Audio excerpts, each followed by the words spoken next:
Cinquième point. Pardonne-nous nos offenses comme nous aussi nous pardonnons à ceux qui nous ont offensés. Ici, Jésus aborde un autre point très important, celui du pardon de Dieu concernant nos péchés. Il confirme tout ce que la Bible dit à ce sujet. Par exemple, ce que Dieu déclare de lui-même en Jérémie, chapitre 3, verset 12. « Je suis miséricordieux, dit l'Éternel. Je ne garde pas ma colère à toujours. Reconnais seulement ton iniquité. » Puis dans Ésaïe, chapitre 55, verset 7, « Que le méchant abandonne sa voie et l'homme d'iniquité ses pensées, qu'il retourne à l'Éternel qui aura pitié de lui, à notre Dieu qui ne se lasse pas de pardonner. » L'apôtre Jean écrit dans sa première lettre, chapitre 1er, verset 9, « Si nous confessons nos péchés, il est fidèle et juste pour nous les pardonner et pour nous purifier de toute iniquité. » En nous enseignant à prier « Pardonne-nous nos offenses », le Seigneur affirme que nous trouverons toujours auprès de notre Père Céleste l'aide indispensable pour régler le problème du péché dans notre vie.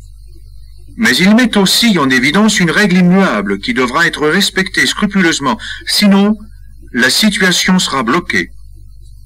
Écoutons bien cette règle divine. Pardonne-nous nos offenses, comme nous aussi nous pardonnons à ceux qui nous ont offensés. En Matthieu chapitre 6, verset 14, Jésus dit « Si vous pardonnez aux hommes leurs offenses, votre Père Céleste vous pardonnera aussi. Mais si vous ne pardonnez pas aux hommes, votre Père ne vous pardonnera pas non plus vos offenses. » À l'apôtre Pierre qui lui demandait s'il fallait pardonner à son frère jusqu'à 7 fois dans la même journée, Jésus répond « Je ne te dis pas jusqu'à 7 fois, mais jusqu'à 70 fois 7 fois. » Dans ce cinquième point du Notre Père, Jésus nous entraîne dans les hautes sphères du christianisme, le pardon sans limite. Que de croyants récitent le Notre Père sans se rendre compte qu'ils se condamnent eux-mêmes, car tandis qu'ils prient le Père Céleste, ils gardent dans leur cœur des racines d'amertume, des animosités, des rancœurs, peut-être même de la haine. Ils disent « Pardonne-nous nos offenses comme nous aussi nous pardonnons ». Et ce n'est pas vrai, ils n'ont pas pardonné. Jésus est catégorique, votre Père ne vous pardonnera pas non plus. Alors, notre péché subsiste. Et comme c'est le péché qui nous cache la face de Dieu, nos prières ne vont pas plus haut que le plafond. Le Seigneur ne peut pas en tenir compte. Il y a certainement ici une explication à bien des prières inexaucées et bien des vies chrétiennes sans joie, sans dynamisme, sans efficacité. En refusant de pardonner, le chrétien se détruit lui-même spirituellement, moralement et physiquement. Cette vérité qui occupe une place très importante dans la parole de Dieu est malheureusement trop souvent négligée. Que de vies, de foyers et d'églises sont ravagées par ce fléau, un pardon non accordé. Pardonner, ce n'est pas un luxe, mais c'est une nécessité impérieuse. Le pardon est vraiment la clé de nos relations avec Dieu et les hommes. Il n'y a rien d'aussi beau, mais malheureusement d'aussi rare que le vrai pardon chrétien. Les paroles de notre Sauveur à la croix du Calvaire, « Père, pardonne-leur, car ils ne savent pas ce qu'ils font », ont triomphé à tout jamais de la haine, de l'injustice et de la violence des hommes. Il a parfaitement et définitivement payé le prix. Puisque nous sommes les bénéficiaires d'un tel pardon, ne devons-nous pas à notre tour pardonner à ceux qui nous ont offensés, quel qu'en soit le prix? Oui, nous le devons. C'est pour nous-mêmes une question de vie ou de mort. Nous sommes devant cette seule alternative, pardonner ou périr. L'esprit de pardon, mes amis, opère des miracles, brise les cœurs les plus durs, rétablit les foyers désunis et change les situations les plus désespérées. Mais garder dans son cœur de l'amertume à l'égard de qui que ce soit, refuser de remplir le ministère de réconciliation que le Seigneur nous a confié, c'est tout simplement se condamner soi-même à une vie sans la joie et la paix de Dieu, malgré toute notre consécration, nos efforts pour servir le Seigneur, malgré notre fidélité dans la maison de Dieu. Le ciel restera fermé au-dessus de nos têtes. Nous ne verrons pas la puissance de Dieu à l'œuvre dans notre vie. Le découragement aura la partie belle et la dépression risque d'être au rendez-vous si nous n'acceptons pas de pardonner. Un écrivain chrétien raconte dans son livre l'expérience d'un médecin qui fut kidnappé par erreur par des rebelles uruguayens qui l'avaient pris pour un espion.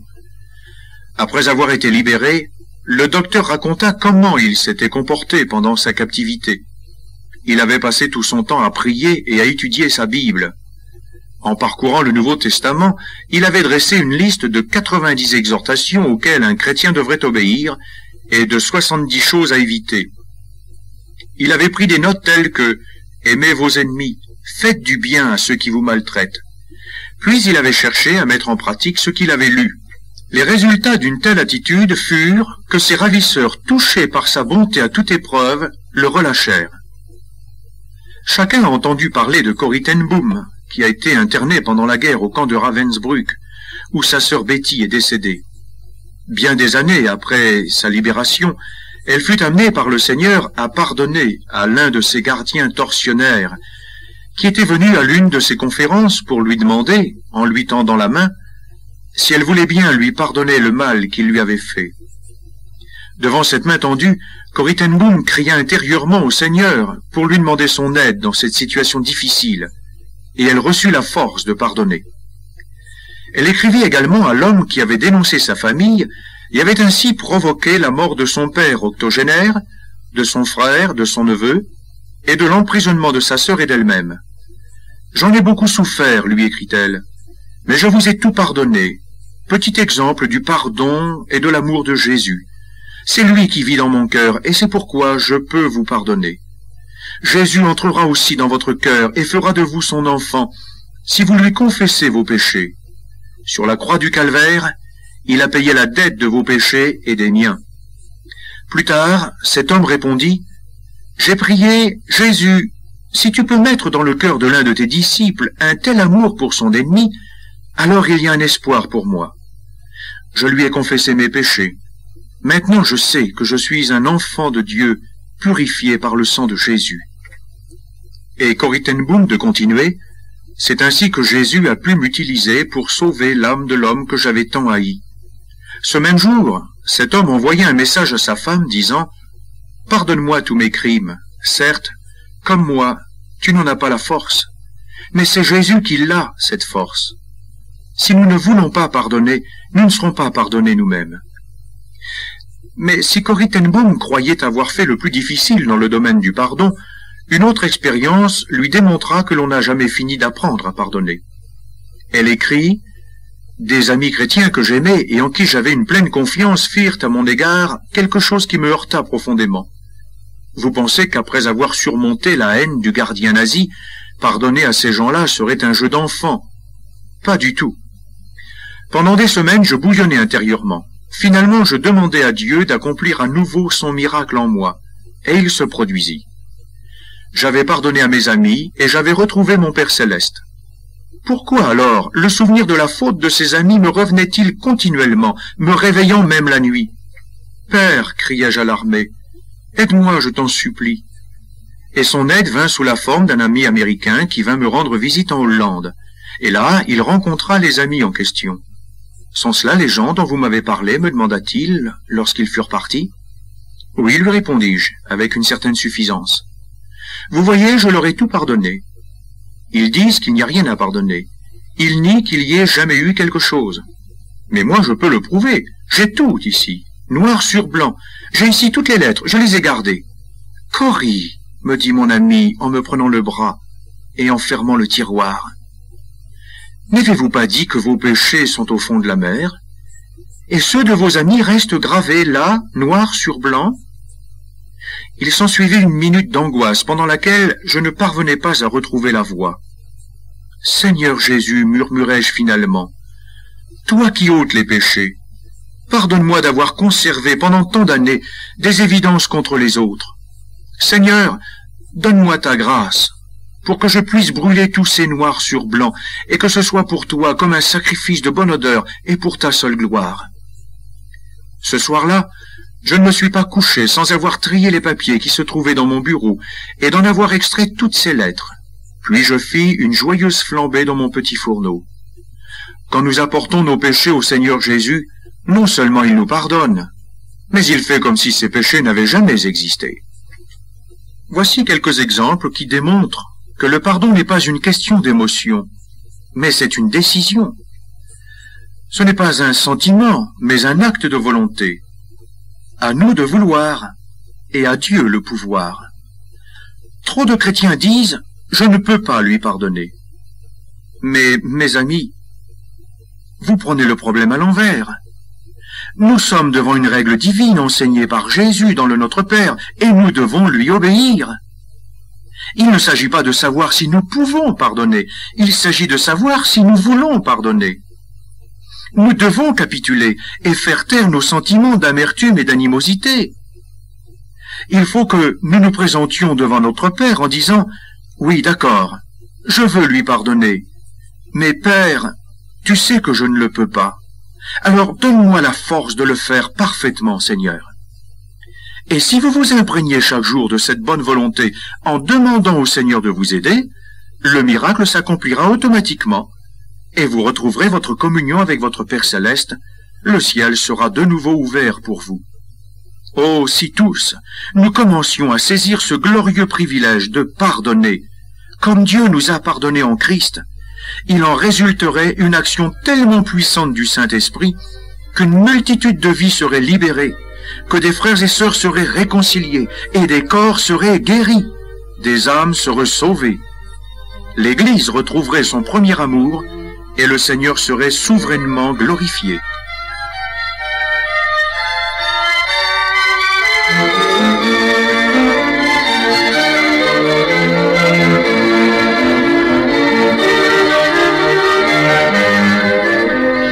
Sixième point. Ne nous induis pas en tentation, mais délivre-nous du malin. Le verbe « induire » qui est utilisé ici signifie, d'après le dictionnaire, « amener à » ou encore « pousser à », ce qui donnerait à la prière le sens suivant. Ne nous pousse pas à la tentation, laissant ainsi penser que Dieu est à l'origine de la tentation puisqu'on lui demande de ne pas nous y pousser. Or, Jacques écrit dans le chapitre 1er, verset 13 de son épître, que personne, lorsqu'il est tenté, ne dise « c'est Dieu qui me tente », car Dieu ne peut être tenté par le mal, et il ne tente lui-même personne. C'est donc très clair, la tentation ne vient pas de Dieu. Par contre, Satan, le diable, est désigné dans l'évangile de Matthieu, chapitre 4, versets 1 à 3, comme le tentateur. Or, tentateur est défini par le dictionnaire comme celui qui sollicite à faire le mal. Il est bien évident que cela ne peut pas s'appliquer à notre Père Céleste. C'est pour cela que je ne retiendrai pas ce verbe « induire » utilisé dans cette version. En consultant d'autres versions, j'ai constaté que l'original grec pouvait signifier « ne nous soumets pas à la tentation » et encore « ne nous laisse pas entrer en tentation ». Bien que ces deux expressions soient différentes, je crois qu'elles enseignent deux vérités complémentaires concernant la tentation, sûrement dans la pensée du Seigneur sur ce sixième point du Notre Père. Ne nous soumets pas à la tentation.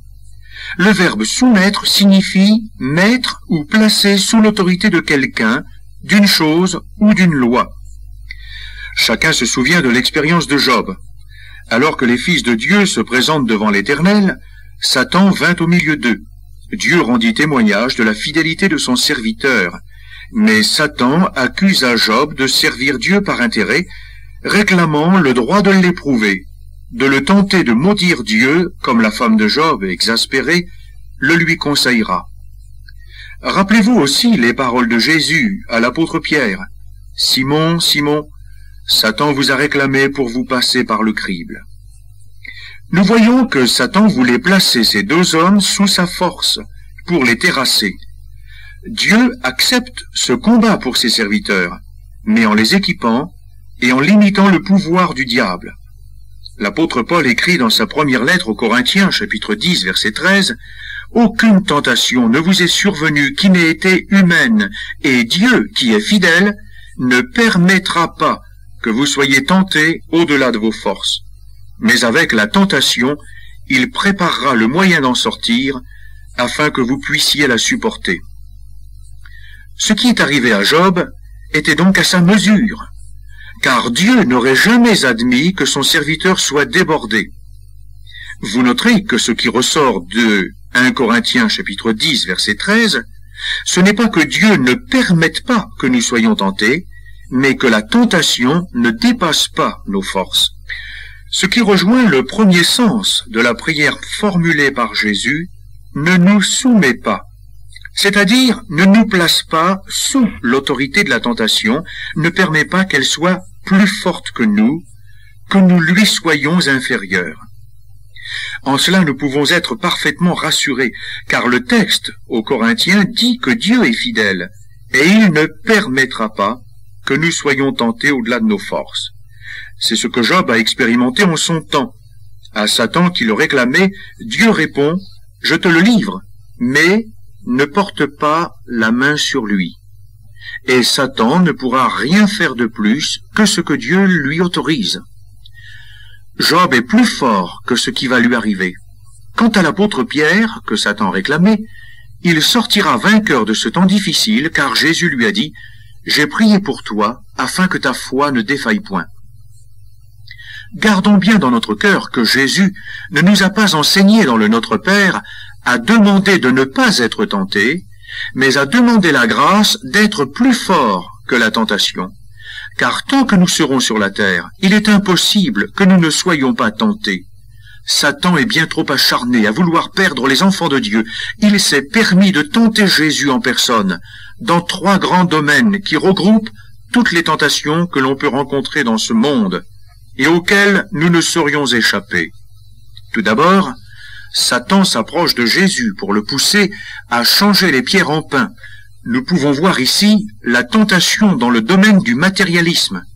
Cette tentation se fait très pressante dans la vie des chrétiens. C'est sûrement la plus courante. Manger, boire, planter, bâtir, s'amuser. Prions notre Père pour que nous ne soyons pas vaincus dans ce domaine et recevons par la foi dans sa parole la victoire qu'il a préparée. Ensuite, Satan s'approche de Jésus pour lui demander de se prosterner devant lui, en échange de quoi il lui donnera les royaumes de la terre. C'est la tentation qui utilise la soif de pouvoir, de puissance contenue dans le cœur de l'homme. Et dans l'histoire, il y a eu bien des hommes qui ont cédé et qui cèdent encore à cette pression.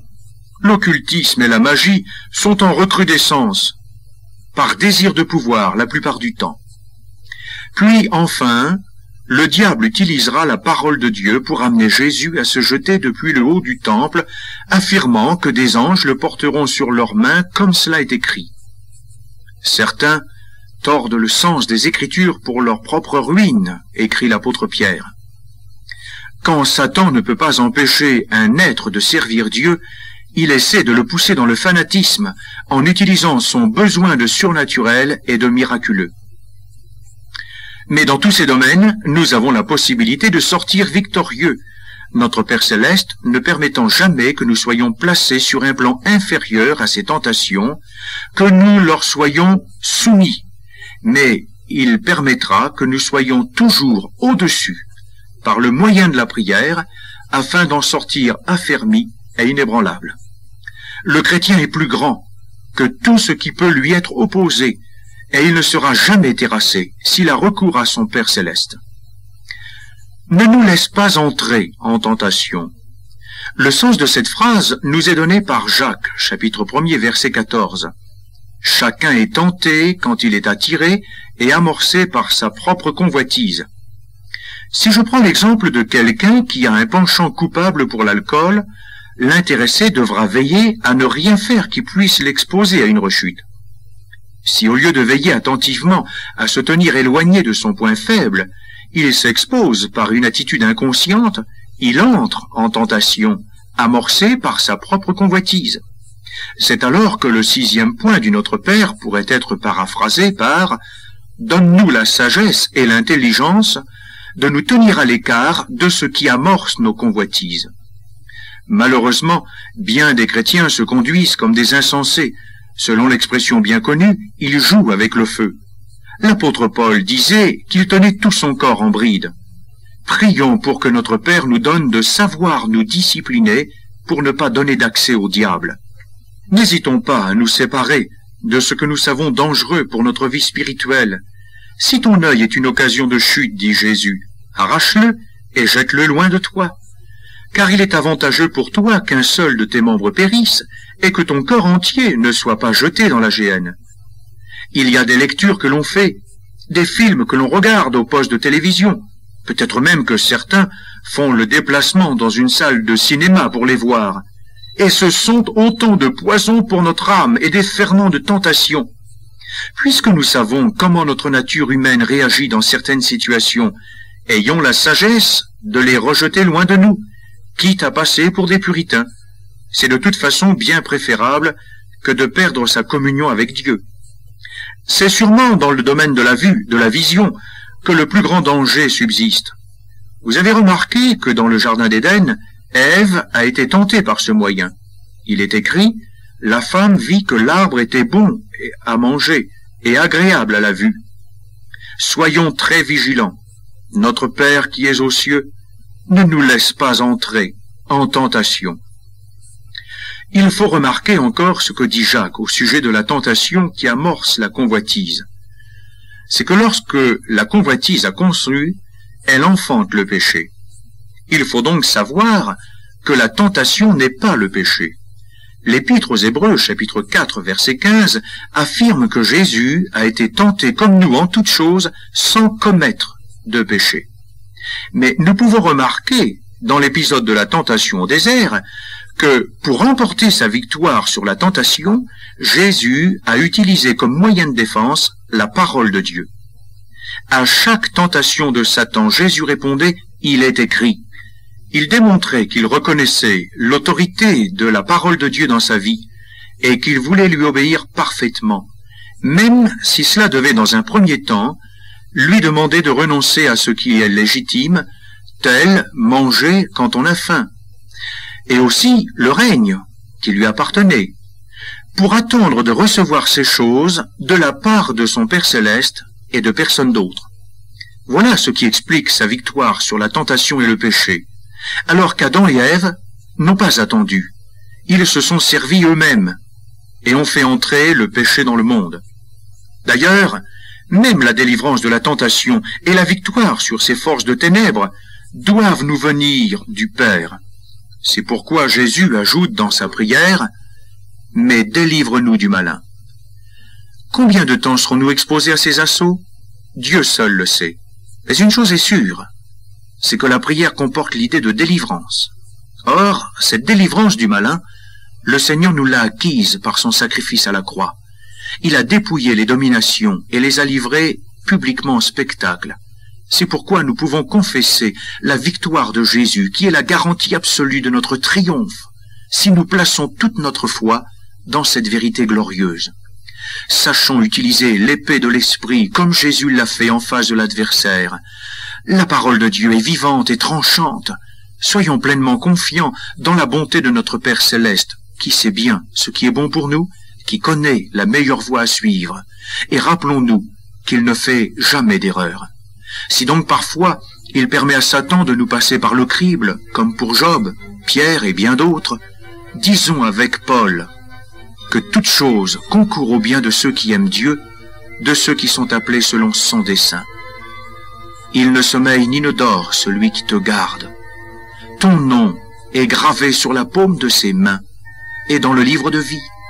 Rien ni personne ne pourra te séparer de l'amour de Dieu manifesté en Jésus-Christ.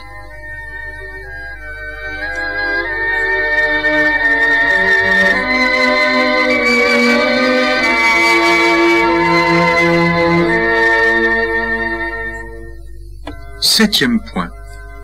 Car c'est à toi qu'appartiennent dans tous les siècles le règne, la puissance et la gloire. Pour terminer le Notre Père, Jésus déclare que trois choses appartiennent à Dieu, dans tous les siècles, sous-entendu, sans limite de temps, pour l'éternité. Tout d'abord, le règne. Beaucoup de textes de l'Ancien Testament confirment cette vérité. Le psaume 93, verset 1er, par exemple, dit « L'Éternel règne, il est revêtu de majesté ». Et encore le psaume 29, verset 10, « L'Éternel sur son trône règne éternellement ». L'expérience du roi Nebuchadnezzar démontre que le règne appartient à Dieu et qu'il le donne à qui il veut sur la terre. Ce grand roi était rempli d'orgueil à cause de toutes ses victoires, du faste et de la puissance de son empire. Voici ce que nous rapporte le prophète Daniel. Comme il se promenait dans le palais royal à Babylone, le roi prit la parole et dit « N'est-ce pas ici, Babylone la grande, que j'ai bâtie comme résidence royale par la puissance de ma force et pour la gloire de ma magnificence ?» La parole était encore dans la bouche du roi qu'une voix descendit du ciel « Apprends, roi Nebuchadnezzar, qu'on va t'enlever le royaume.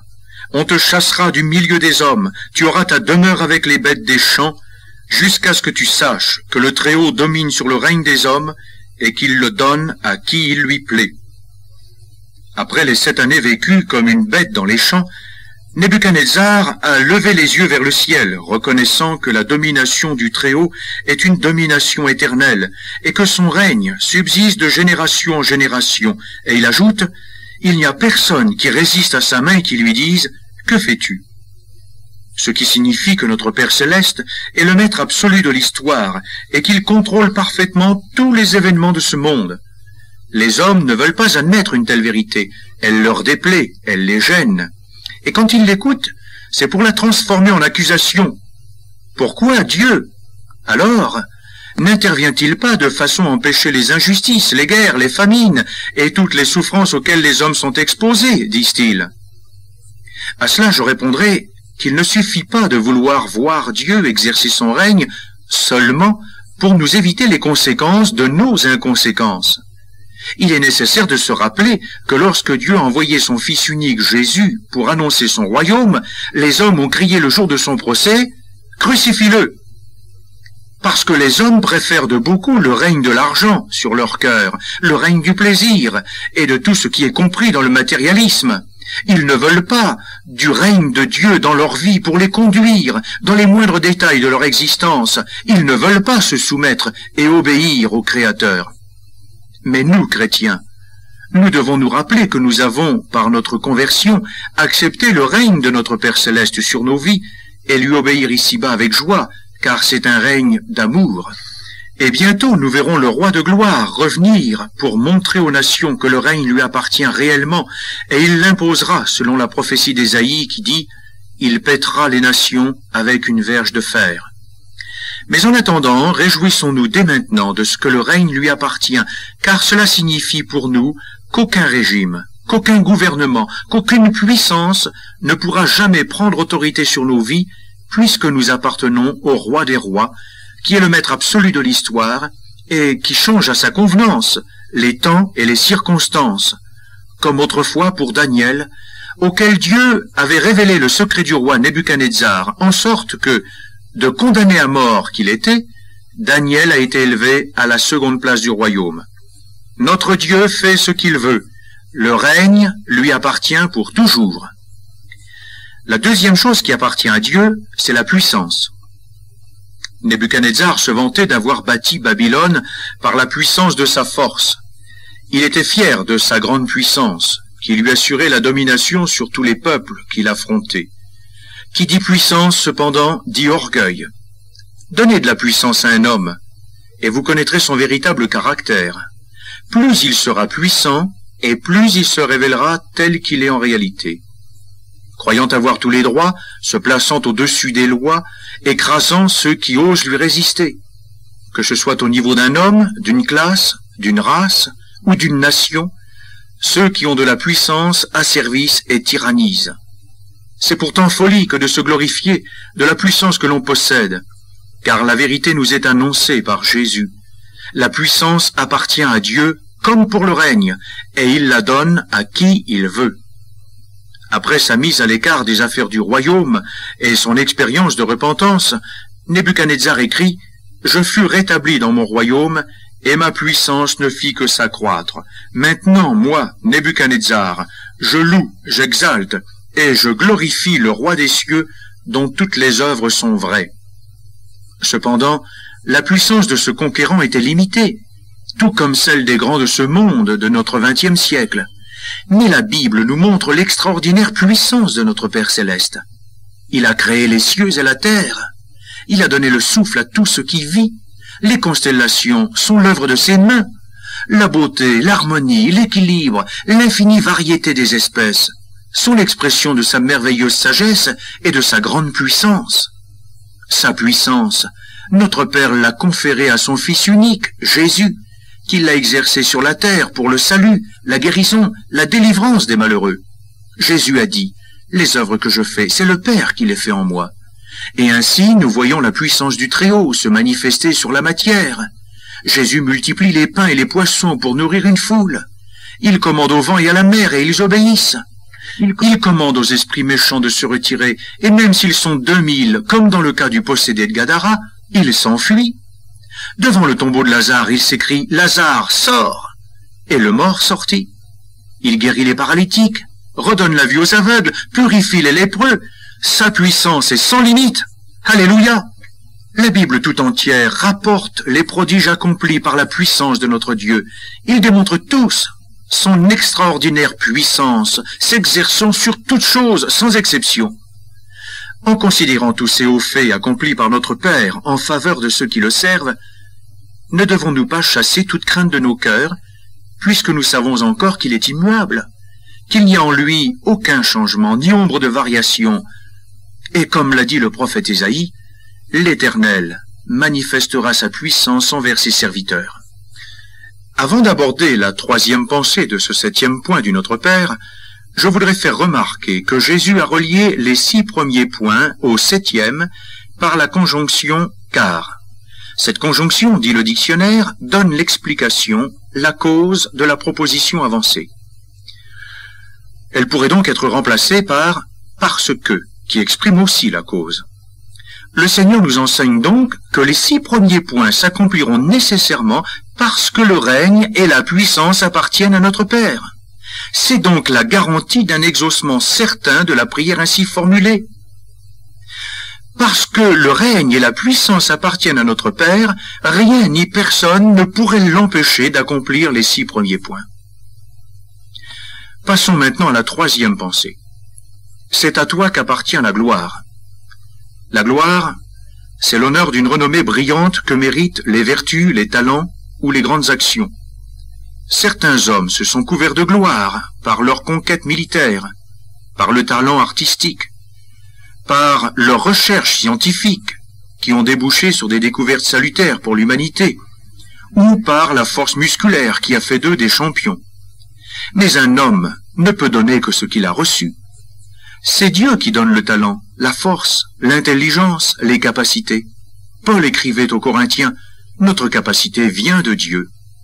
Quand Dieu l'a privé de son intelligence, Nebuchadnezzar est devenu fou, se comportant comme une bête. Où était alors la gloire du conquérant à ce moment-là? Elle ne lui appartenait pas. Où est la gloire du champion quand ses forces l'abandonnent par maladie ou par vieillesse?